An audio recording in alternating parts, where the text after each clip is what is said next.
The next days felt like living in a heightened state of alert, where every sound outside my window seemed amplified, every knock or rustle a potential threat. I checked my mailbox obsessively, not because I expected anything positive, but because I needed to stay ahead. The HOA was unpredictable, and unpredictability is what makes people anxious. Yet, I had learned to channel that anxiety into strategy. I created a binder, a literal fortress of evidence, correspondence, and records of every interaction, meticulously organized. Each letter, each email, each phone log was filed under date and topic, ready to be presented if necessary. I wasn't just a homeowner anymore. I was a tactical opponent. Then came the moment that shifted the dynamic completely. It was a Thursday afternoon when I received an unexpected visitor. Not a representative with a clipboard or a stern letter, but a former HOA board member who had resigned months earlier, claiming the organization's methods were too extreme. She stood at my doorstep, looking around nervously as if she were stepping into a war zone. We had never spoken before, but she held information that would prove pivotal. She revealed that the current board was notorious for overstepping boundaries and that my violation was fabricated as part of a scheme to intimidate homeowners into compliance. They targeted those who were meticulous, those who kept records because they wanted the path of least resistance, and I had unknowingly been marked as a high-risk target. Her revelation was alarming yet empowering. It validated my instincts. This wasn't a mistake. It was intentional. The HOA didn't just enforce rules. They manipulated them. They counted on fear to control people, on panic to enforce obedience, and on inexperience to secure quick wins. And I had neither panic nor inexperience. I had facts, law, and strategy on my side. She handed me copies of internal memos, emails, and notes that showed how the board deliberated about problematic homeowners and decided tactics to resolve them. Suddenly, the situation became less abstract and more personal. They weren't just an impersonal organization, they were individuals plotting against me. Armed with this new information, I fortified my position. I immediately set up a consultation with my attorney to review these documents. Every email, every internal note, every mention of me as a problem homeowner was now leverage. My attorney, an experienced HOA litigator, was impressed by the meticulousness of my evidence. "You're in a strong position," she said, her voice steady, the kind that inspires confidence. "They can try to intimidate you, but you're prepared and you're organized. We'll make sure they understand that they're not dealing with someone who will back down." While preparing for what felt like an inevitable confrontation, I started documenting everything publicly, not on social media, mind you, but in detailed, precise logs that could be used in any legal or official capacity. Every visit from HOA personnel, every phone call, every email, and every interaction with neighbors was carefully noted. I was building a narrative not just for defense, but as a preemptive strike. If they attempted to move forward with eviction, they would be facing a well-documented, airtight challenge.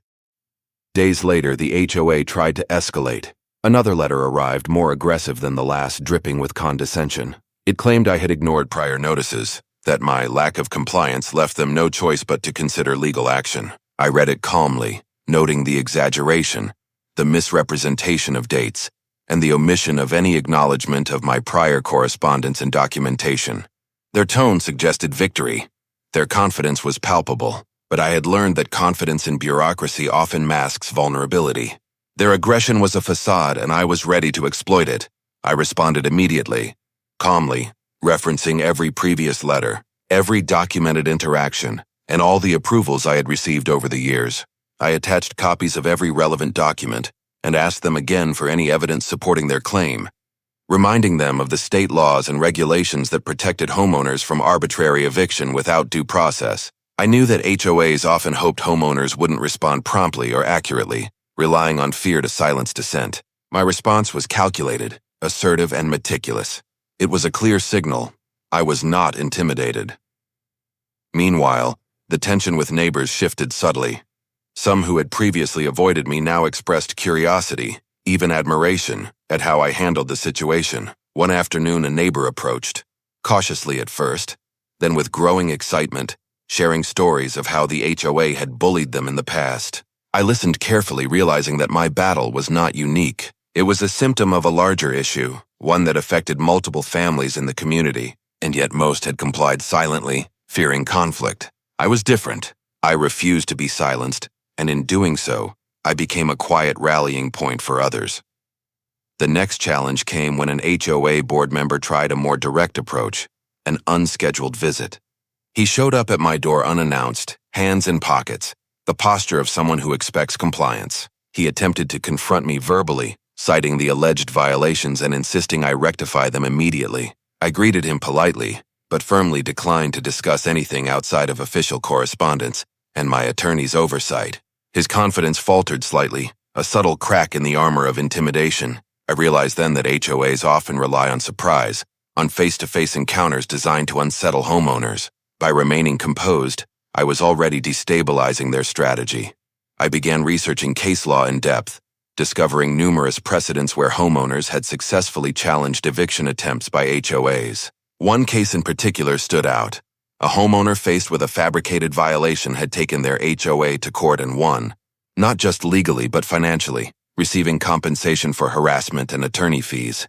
It was both inspiring and instructive. I realized that fighting back wasn't just about defense, it could also be about accountability. HOAs are powerful, yes, but when exposed, they are vulnerable to public scrutiny, legal consequences, and reputational damage. Armed with knowledge, I prepared a detailed timeline of events, combining letters, interactions, memos, and the new insider documents. I created a comprehensive file, color-coded, organized by date, and cross-referenced. It became a tool not just for my attorney but for myself, a way to see the entire narrative clearly and anticipate potential moves by the HOA.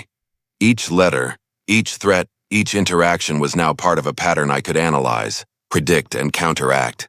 Weeks passed, each day intensifying the pressure. The HOA attempted indirect tactics, sending letters with ambiguous language, making neighbors aware of ongoing compliance issues, and subtly trying to isolate me. I documented everything, refusing to respond impulsively. I realized that their strategy was psychological warfare. They hoped the stress, uncertainty, and social pressure would make me act rashly. But I had trained myself to respond methodically, armed with law, evidence, and strategy. Every letter I received was met with calm analysis rather than fear. Then came the day I discovered something shocking.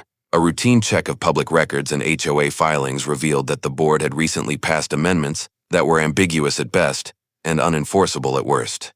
The timing coincided suspiciously with their claims against me. It was clear now. They had retroactively tried to apply vague rules to justify the eviction.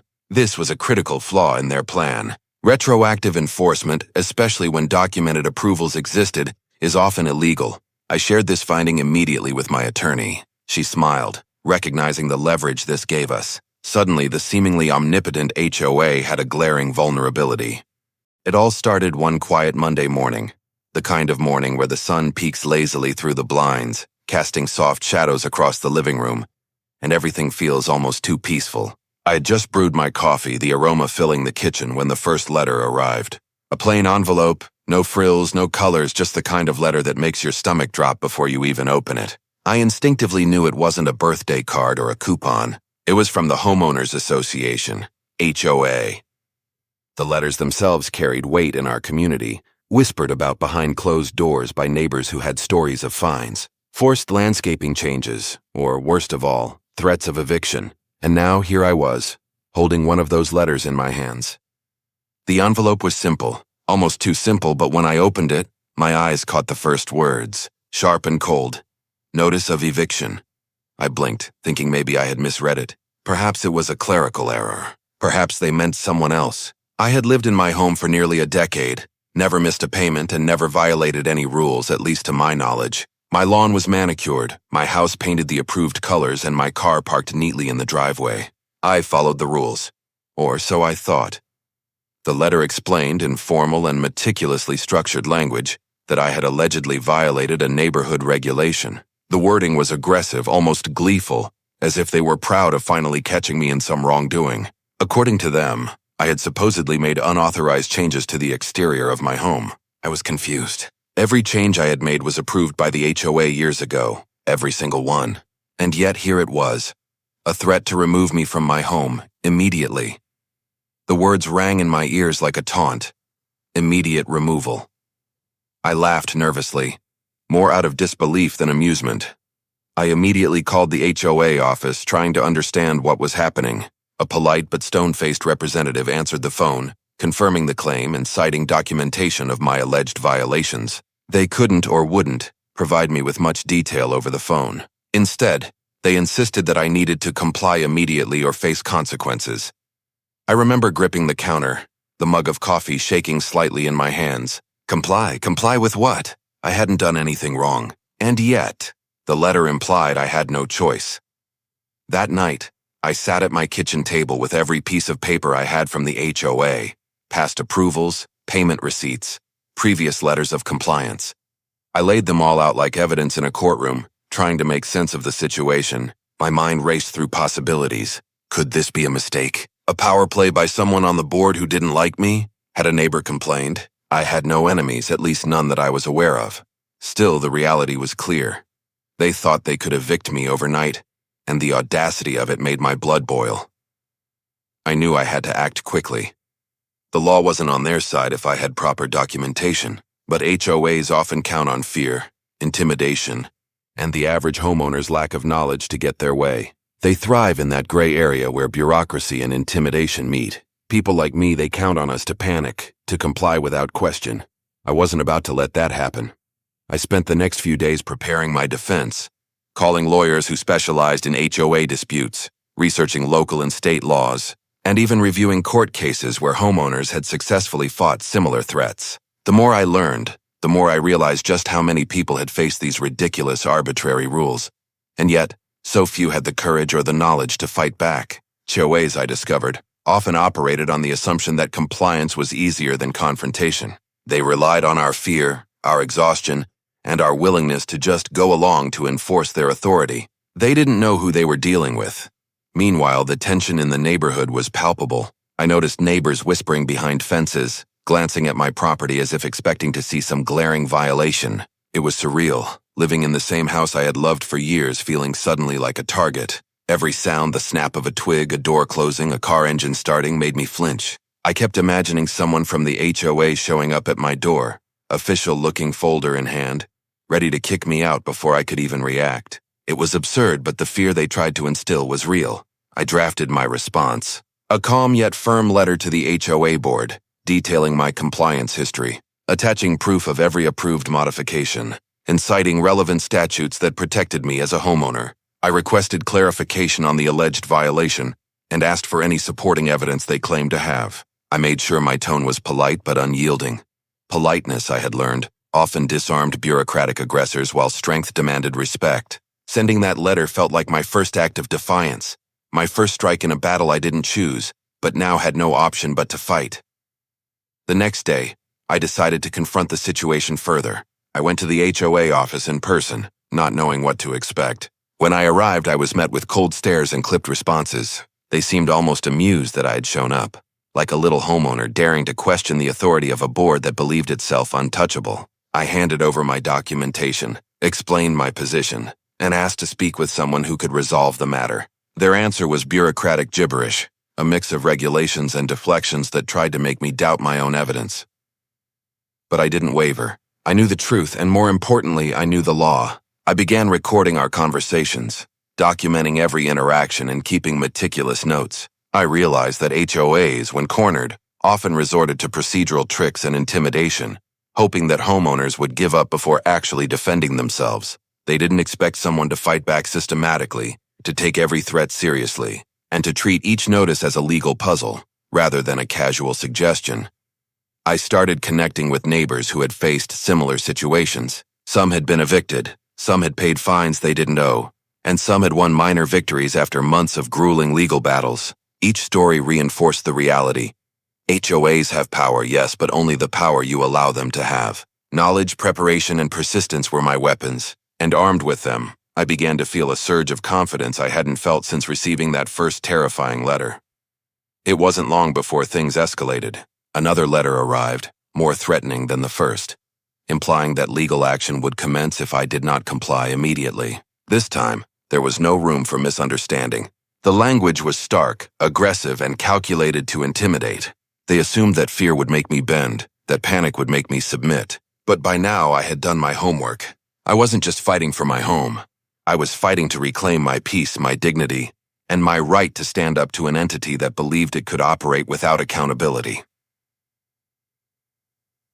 Late that night, I sat down with my attorney over Zoom, reviewing strategy, discussing next steps, and preparing for the possibility of escalation. We talked through every potential scenario, from mediation to formal lawsuits. Each option had pros and cons, but one thing was clear. This wasn't just about my house. It was about principle. It was about refusing to be bullied by an organization that relied on fear to assert authority. I felt the first real spark of empowerment, fear replaced by determination, anxiety replaced by strategy.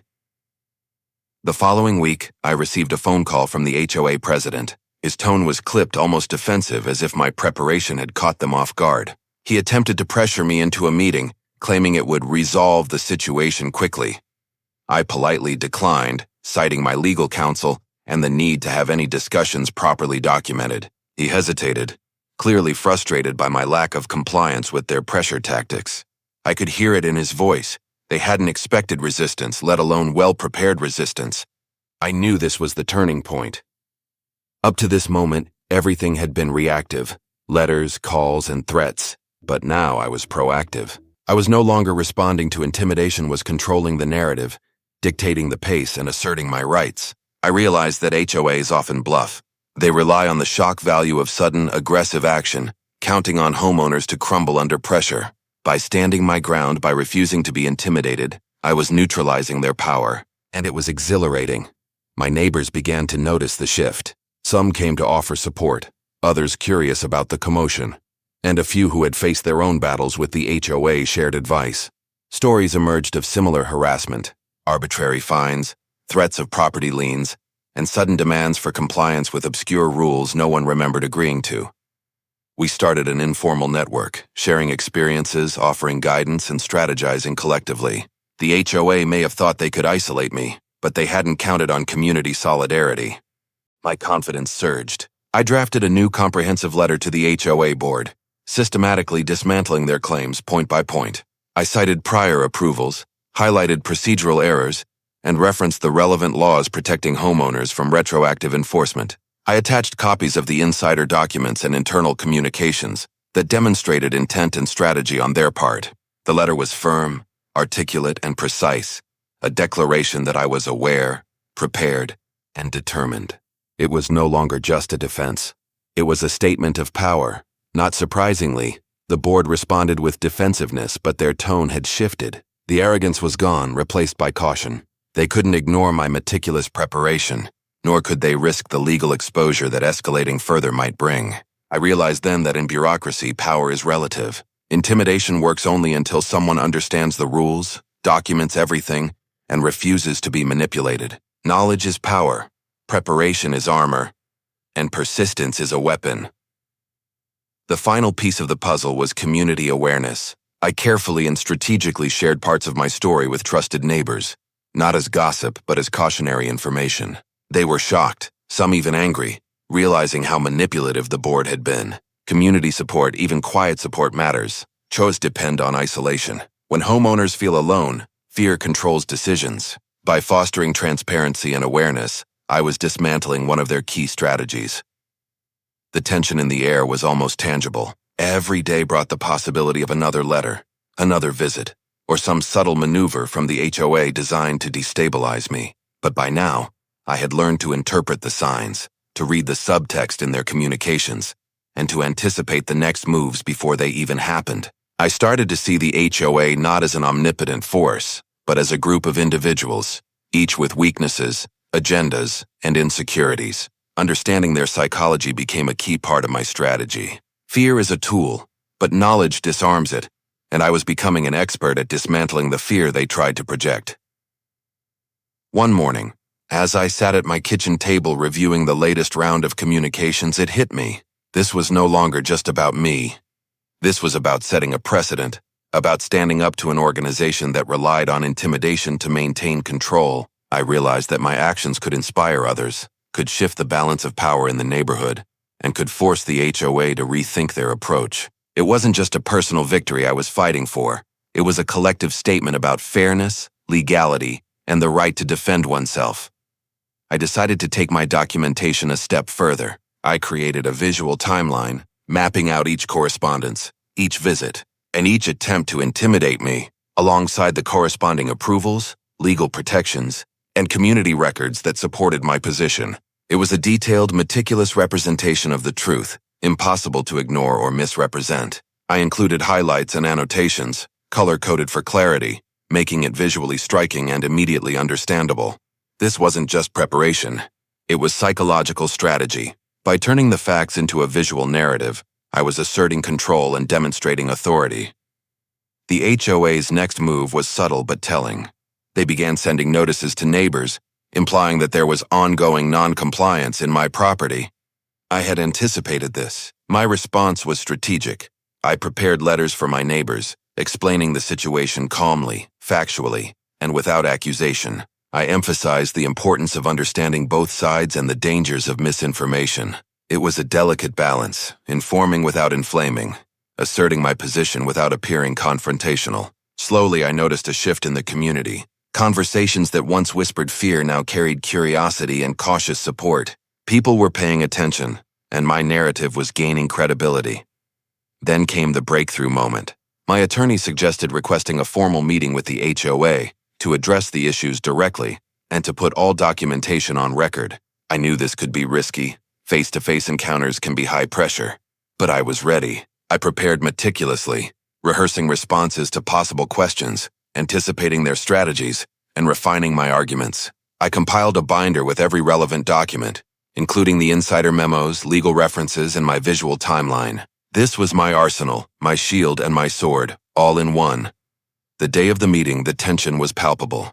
As I entered the room, I noticed the subtle shifts in body language among the board members. The confidence that had previously been their armor was now tempered by caution.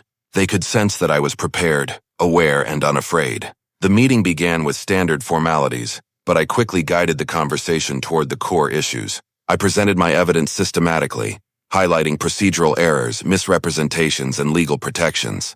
Every point was reinforced with documentation, leaving little room for ambiguity or misinterpretation. As I spoke, I noticed subtle reactions, a flicker of surprise, a hesitation in response, and occasionally, a glance exchanged between board members.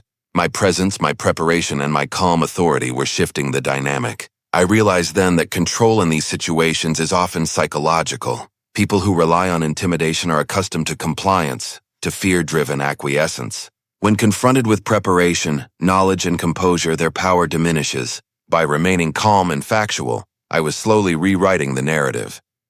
The board attempted to push back, citing vague policies and procedural norms, but I was ready. I countered each claim with evidence, pointing out inconsistencies, retroactive applications, and legal boundaries. I referenced specific clauses, municipal codes, and prior communications that demonstrated my adherence to the rules. Each rebuttal was precise, factual, and supported by documentation. There was no room for argument based on emotion or intimidation, only evidence and reason. By the end of the meeting, the initial tension had shifted. I was no longer the target. I had become the arbiter of the conversation. In the days following the meeting, the HOA's attempts at intimidation diminished. Letters became less aggressive, visits ceased, and communication shifted toward a formal procedural tone. It was subtle, almost imperceptible, but it was a clear indication of a change in strategy. They realized that I was not a homeowner they could bully or manipulate. I had established my position as knowledgeable, prepared, and unwavering. The power dynamic had shifted, and the HOA was forced to adjust. During this time, I also began documenting the broader implications of the situation. I realized that HOAs, while often seen as benign neighborhood committees, can wield significant power over residents' lives. When unchecked, this power can be abused. My battle was not unique, but it highlighted the importance of awareness, documentation, and preparedness. I decided to start compiling a guide, not publicly yet, but for reference, detailing strategies, legal protections, and tactics homeowners can use to defend themselves against overreach. It was a way of turning my experience into a resource, a blueprint for resilience. Community perception continued to evolve. Neighbors who had initially avoided involvement now approached me with questions, seeking guidance, or simply to understand the situation. It was subtle, but the support was growing. I realized that the fear that HOAs rely on is often self-imposed, fed by silence and lack of knowledge. By demonstrating calm, informed resistance, I was challenging that fear and encouraging others to do the same. It was empowering not just for me but for those around me. Then came an unexpected twist. The former board member who had first provided insider information returned, bringing new documents that suggested additional irregularities in the board's procedures. These documents revealed decisions made without quorum, votes that were improperly recorded, and policies that were selectively enforced. The depth of the misconduct was more significant than I had anticipated, but I remained strategic. I did not act impulsively. Instead, I shared the information with my attorney, integrating it into the existing body of evidence. Each piece of information was a thread in a larger tapestry, and together, they painted a clear picture of overreach and mismanagement. With this reinforced evidence, I drafted a comprehensive report, detailing every incident, document, and irregularity. I requested a formal response from the board, emphasizing transparency and accountability. The report was factual, precise, and supported by documentation.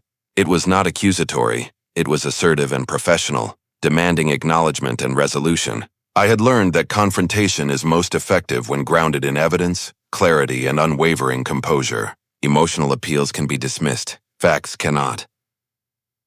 As the weeks passed, the HOA's approach shifted further. Their communications became bureaucratic, cautious, and procedural. The attempts at intimidation faded, replaced by formal requests for clarification and adherence to standard processes. I realized then that the balance of power had permanently shifted. The HOA could no longer rely on fear, and their tactics were constrained by the evidence, legal protections, and community awareness I had cultivated.